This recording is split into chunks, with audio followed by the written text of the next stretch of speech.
दावत खिलाफ होगा।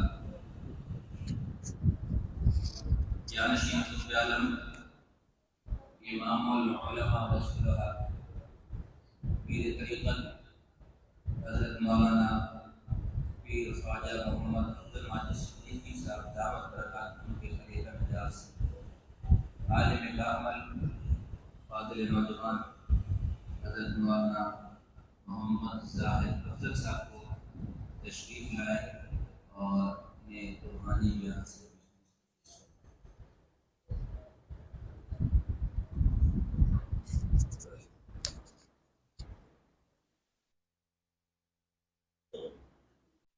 अल्हम्दुलिल्लाहि वलिय्यिहि वस्सलातु अला नबिय्यि व अला आलिहि व अस्हाबि अल-मुतअद्दिबीन बि-आदाबि अम्मा बअद फ़अऊज़ु बिल्लाहि मिनश शैतानिर रजीम बिस्मिल्लाहिर रहमानिर रहीम वल्लज़ीना आमनू अशद्दु हुब्बन लिल्लाह सदक़ल्लाहुल अज़ीम। दरूद शरीफ।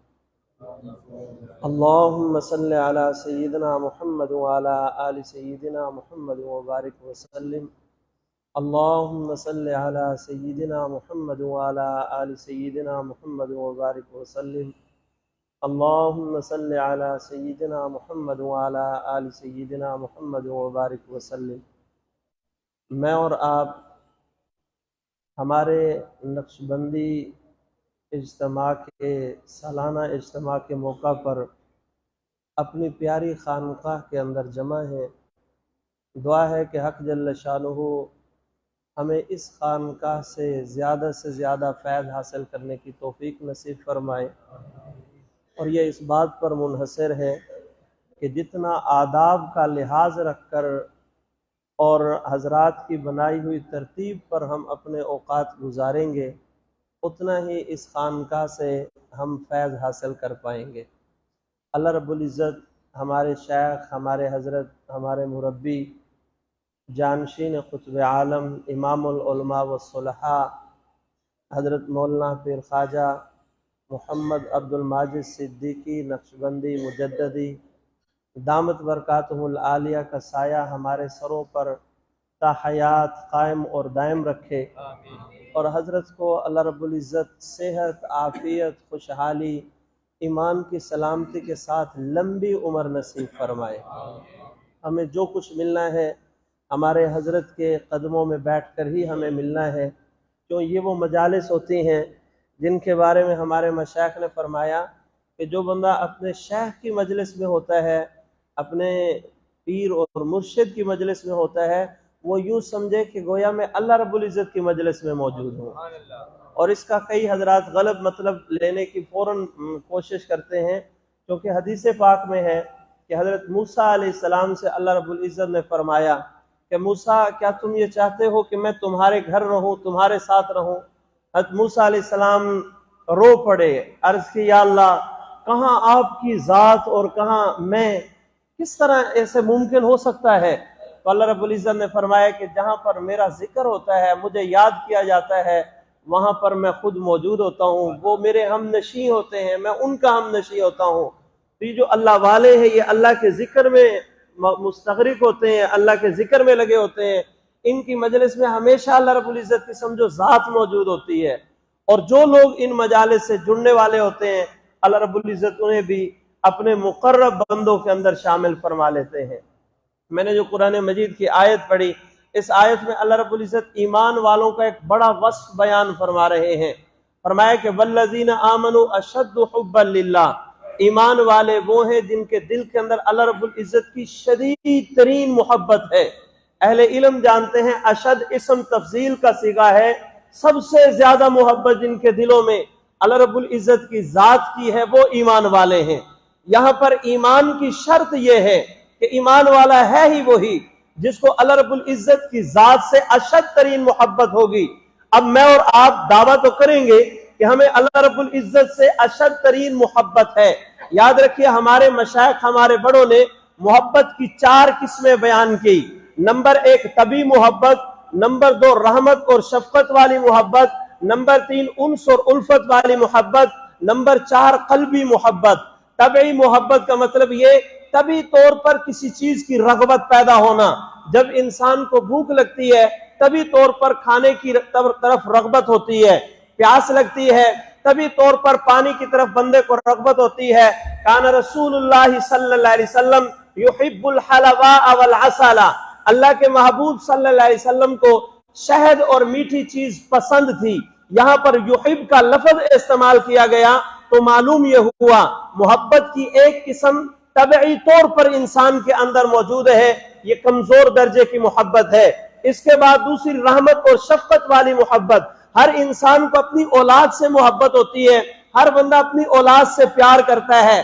काना रसूलुल्लाह सल्लल्लाहु अलैहि वसल्लम युहिब्बुल हसनैनिल करीमैन, अल्लाह के महबूब सल्लल्लाहु अलैहि वसल्लम को हजरत हसन हजरत हुसैन रजी अल्लाह अन्हुमा इन दोनों के साथ मोहब्बत थी। तो मालूम यह हुआ मोहब्बत की दूसरी किस्म रहमत और शफकत वाली है। मोहब्बत की तीसरी किस्म इंसान की तबीयत में उन्स और उल्फत की मोहब्बत है। हर इंसान को अपने घर वालों से मोहब्बत होती है, अपनी बीवी से मोहब्बत होती है, अपने दोस्त से मोहब्बत होती है। इमामुल अंबिया सल्लल्लाहु अलैहि वसल्लम ने फरमाया, मैं अपनी अज़वाज के दरमियान इंसाफ करता हूँ लेकिन मुझे ज्यादा मोहब्बत हजरत आयशा रज़ी अल्लाह अन्हा से है।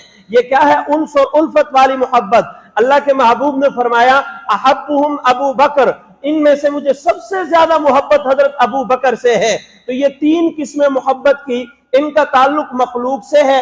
चौथी किस्म है कल्बी मोहब्बत, ये सिर्फ अल्लाह रब्बुल इज्जत के लिए जायज है। क्या मतलब? ऐसी मोहब्बत जिसके बगैर इंसान बेचैन हो जाए, जिसके बगैर इंसान बेकरार हो जाए, जिसके बगैर इंसान को सुकून ही ना आए, बेचैन की कैफियत पैदा हो जाए कि मैं उस जात को देखूं, मैं उस जात का मुशाहिदा करूं। वो जात बचपन से लेकर बुढ़ापे तक दाढ़ी के बाल सफेद आ गए, जिसे मैं सजदे कर रहा हूं, वो कितनी हसीन होगी, कितनी प्यारी जात होगी, जिसके इतने मुझ पर एहसान है। इसको कल्बी मोहब्बत कहते हैं। जिस मोहब्बत के बगैर इंसान बेचैन हो जाए, बेकरार हो जाए, तभी मोहब्बत को कुर्बान किया जा सकता है। कल्बी मोहब्बत पर क्या मतलब? इंसान को खाने पीने से तभी मोहब्बत है। अगले महीने में मैं और आप इस बात का मुशाहिदा कर लेंगे, रमजान मुबारक के रोजे में बंदा तभी मोहब्बत को कुर्बान करता है कल्बी मोहब्बत पर। क्या मतलब? खाना छोड़ देता है अल्लाह रब्बुल इज्जत की मोहब्बत में, पानी छोड़ देता है अल्लाह रब्बुल इज्जत की मोहब्बत में। इसी तरह इंसान के दिल में जो रहमत और शफकत वाली मोहब्बत औलाद से है, इस मोहब्बत को भी कुर्बान किया जा सकता है कल्बी मोहब्बत पर, अल्लाह रब्बुल इज्जत की मोहब्बत पर। हज़रत इब्राहीम अलैहिस्सलाम ने अपने मासूम 8 साला एक शहजादे बेटे को, जिसने आने वाले वक्त में नबी बनना था और जिनकी पुष्ट में इमामुल अंबिया सल्लल्लाहु की जाते अक़दस मौजूद थी, इतने हसीन इस्माइल की गर्दन पर, और ये क्यों अब उनके बेटे और साहबजादे हैं, छुरी रखकर साबित किया मुझे रहमत और शफकत वाली मोहब्बत है, लेकिन कल्बी मोहब्बत सिर्फ अल्लाह रब्बुल इज्जत से है। हुक्म अल्लाह का है, गर्दन पर छुरी चलाकर साबित किया कि कल्बी मोहब्बत सिर्फ अल्लाह रब्बुल इज्जत की जात से है। अम्मा आयशा रज़ी अल्लाह अन्हा फरमाती हैं, अल्लाह के नबी हमारे दरमियान मौजूद होते थे, हमारे पास बैठे होते थे, जो ही आपके कान में आजान की आवाज पड़ती थी, यूं महसूस होता था जैसे आप हमें जानते ही नहीं, हमसे वाकिफ ही नहीं है, फौरन आप मस्जिद नबी की तरफ रुख कर लिया करते थे। ये क्या है? इमामुल अंबिया सल्लल्लाहु साबित कर रहे थे, मुझे उन्स और उल्फत वाली मोहब्बत अपने अहले खाना से है, लेकिन कल्बी मोहब्बत सिर्फ अल्लाह रब्बुल इज्जत से है। और कल्बी मोहब्बत जिसके बगैर इंसान बेचैन हो जाए, बेकरार हो जाए, जिसके बगैर इंसान को सुकून ना आए, इंसान की तबीयत मचल जाए, ये सिर्फ अल्लाह के लिए जायज है, अल्लाह के सिवा किसी के लिए जायज नहीं। अब मैं और आप अपना जायजा लें, हमें अल्लाह रब्बुल इज्जत से मोहब्बत है या नहीं। हर इंसान ये चाहता है मुझे अल्लाह से मोहब्बत हो, कुर्बान जाए हमारे बड़ों पर। उन्होंने अलामतें बयान कर दी, 4 निशानियां हमारे बड़ों ने बयान की, इन चारों को अपने अंदर महसूस करो। फरमाया अगर तुम्हारे अंदर ये चीज मौजूद है, समझ लो तुम्हें अल्लाह से मोहब्बत है। अगर उस वक्त तुम अल्लाह को याद नहीं करते तो मालूम ये हो तुम्हें अल्लाह से मोहब्बत नहीं। पहली चीज फरमाया, जब तुम बिस्तर पर जाते हो, सारे दिन के काम काज समेटने के बाद, सारी दुनिया की मसरूफियात छोड़ने के बाद, जब तुम बिस्तर पर जाते हो, तुम्हें कौन याद आता है? अगर उस वक्त अल्लाह रब्बुल इज्जत याद आता है, बंदा खुशकिस्मत है, उसे अल्लाह का शुक्र अदा करना चाहिए। अगर अल्लाह याद नहीं आता, किसी और तरफ तवज्जो होती है। अपनी फिक्र करने की जरूरत है, अपने आप को मशाइख से जोड़ने की जरूरत है, अपने अंदर से गंद निकालने की जरूरत है।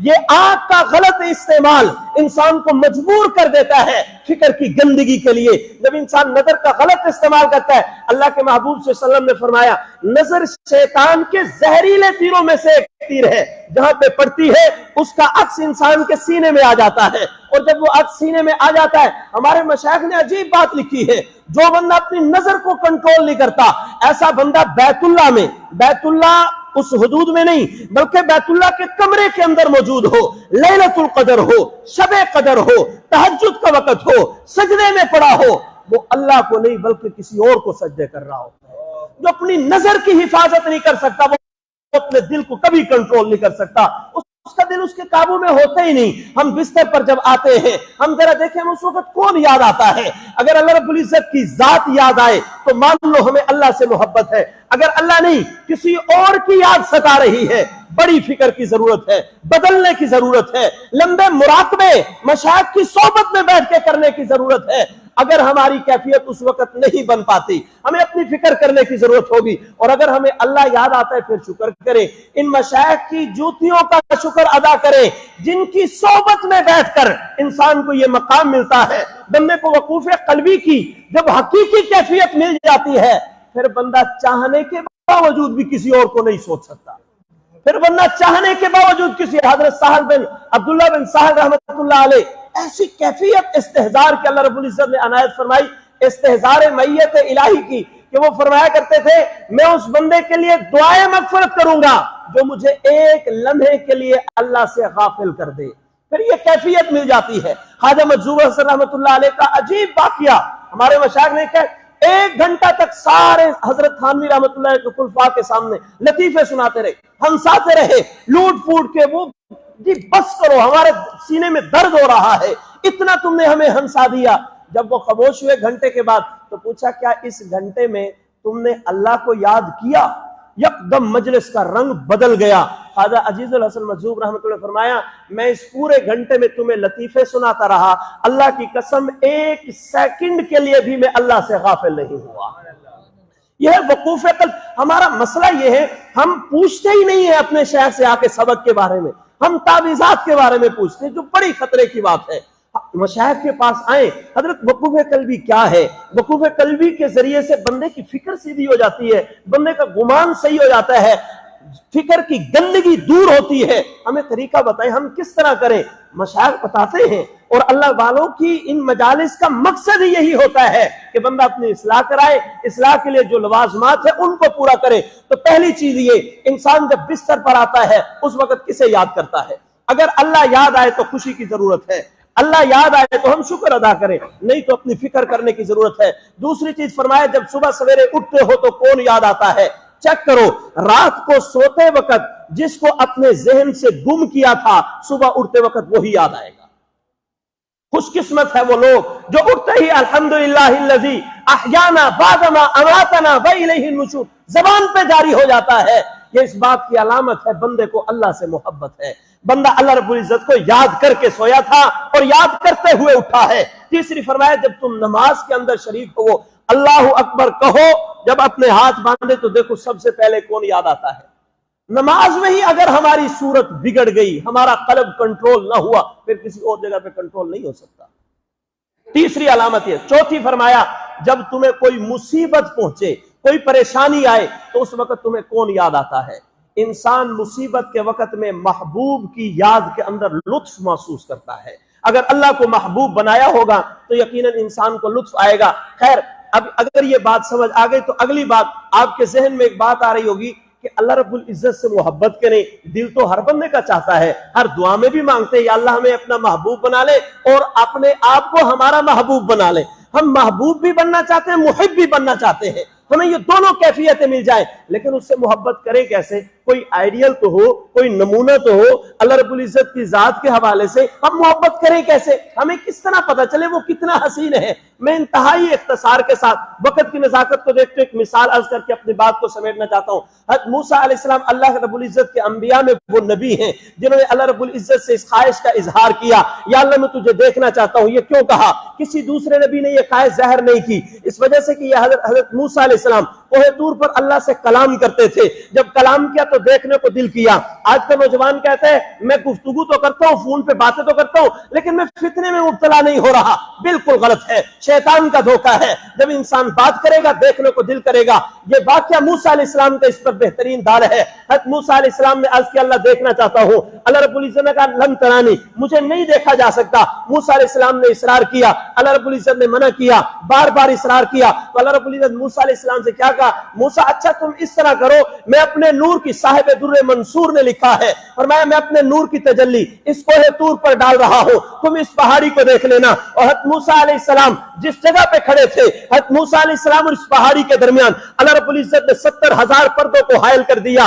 एक पर्दा इतना मोटा, जमीन और आसमान के खला के बराबर। अल्लाह चाहे उसे उस जगह पे रख सकता है। अल्लाह हर चीज पर कादिर है। जो अल्लाह कल क़यामत के दिन जबान को रोककर हाथ को बुलवाने पे कादिर है, जबान को रोककर पांव को बुलवाने पे कादिर है, वही अल्लाह 70,000 पर्दों को, जो एक पर्दा जमीन आसमान के खला के बराबर, मूसा अलैहिस्सलाम कोहे तूर के दरमियान खड़ा करने पर कादिर है। फरमाया कि अल्लाह रब्बुल इज्जत ने 70,000 पर्दे हायल कर दिए। उन 70,000 पर्दों में मूसा अलैहिस्सलाम कोहे तूर को देख रहे हैं। अल्लाह रब्बुल इज्जत अपने नूर की तजल्ली को मारा। जब वो तजल्ली पड़ी, मूसा अलैहिस्सलाम बेहोश हो गए। मशहूर वाक़या आपने बारहा सुना होगा।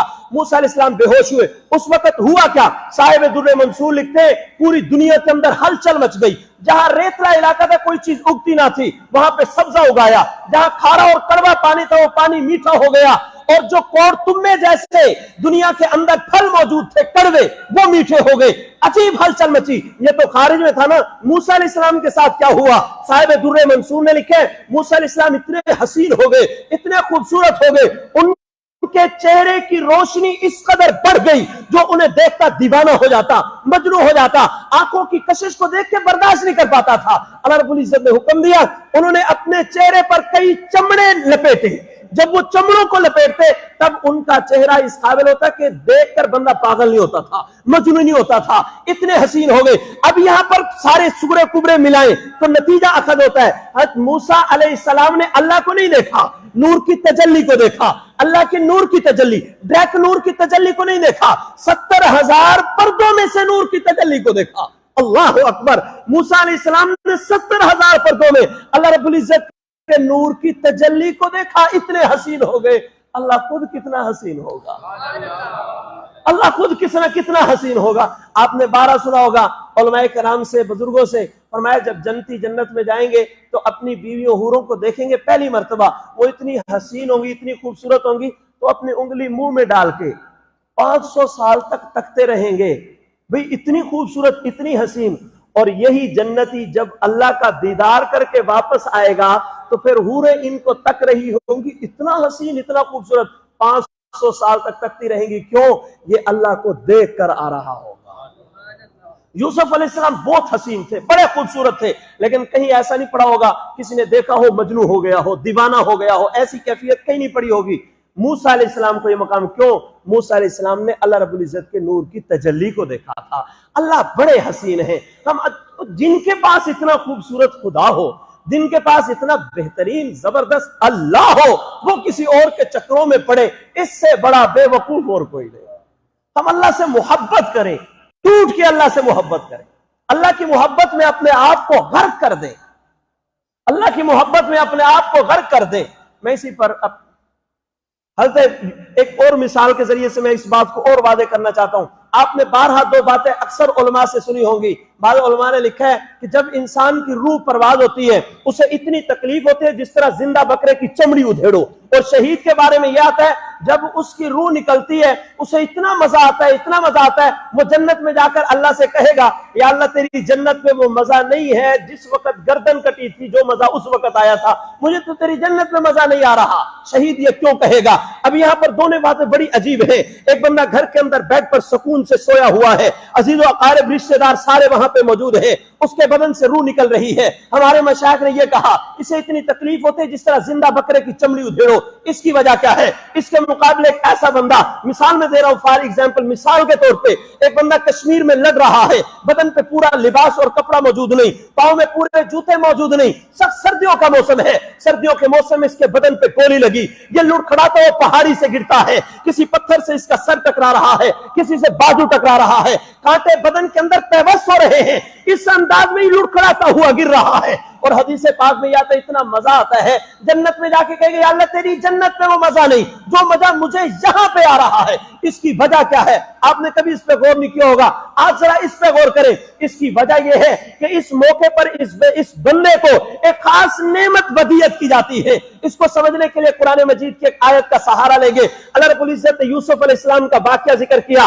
कुरान मजीद के अंदर। हज़रत यूसुफ अलैहिस्सलाम पर जब जुलेखा फरेब्ता हुई, औरतों ने ताना मारती, शर्म नहीं आती, अपने गुलाम पर फरेब्ता हो गई, अपने नौकर पर, अपने खादम पर, उसमें जान दे बैठी। इसने सोचा ये जो इतने ताने मार रही हैं इनको मजा चखाती हूं। अब क्या क्या उनकी की दावत, जब उनको बुला लिया उनके हाथ में फल थमा दिए, दूसरे हाथ में चाकू थमा दिए, करीब था वो चाकू के जरिए से फलों को काटती। फौरन गुलामों से कहा, पुलिस वालों से कहा यूसुफ अलैहिस्सलाम जो जेल में थे इनके सामने से गुजारो। यूसुफ अलैहिस्सलाम सामने गुजरे, अब उनके हाथ, एक हाथ में फल, दूसरे हाथ में छुरी, फलों को काटने के करीब थी। हज़रत यूसुफ अलैहिस्सलाम जब सामने आई, इन्होंने देखा यूसुफ अलैहिस्सलाम का हुस्न इतने हसीन, इतने खूबसूरत, अब उस फल को काटने की बजाय उंगलियां काट, उंगलियों पर छुरी रख दी, खून जारी हो गया, कपड़े भर गए, खून जारी है, कपड़े भरे पड़े हैं, लेकिन वो मस्त हैं, देख रही हैं, उन्हें एहसास तक ना हुआ, अपनी उंगलियां कटा बैठी, उन्हें पता ही ना चला, उन्हें एहसास ही ना हुआ।